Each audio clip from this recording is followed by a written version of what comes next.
Hi అండి. బయటైతే వర్షం దంచుతుందనమాట. మా పిల్లలైతే ఇంకా ఇంటికి రాలేదు. ఒకసారయితే మీకు చూపిస్తాను. వర్షాలైతే అస్సలకి తగ్గట్లేదండి. ఒకసారి మీరు చూడండి మాకైతే ఏ విధంగా పడుతుందో.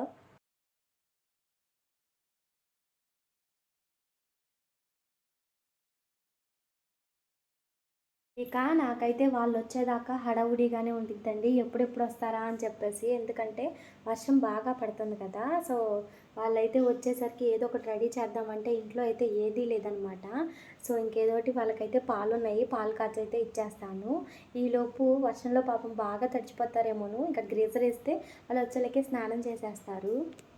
ఇక ఫ్రూట్స్ ఏమన్నా ఉన్నాయేమో అని చెప్పేసి ఫ్రిడ్జ్ అయితే ఓపెన్ చేస్తే నాకైతే ఈ బ్రెడ్ హల్వా అయితే కనిపించిందండి.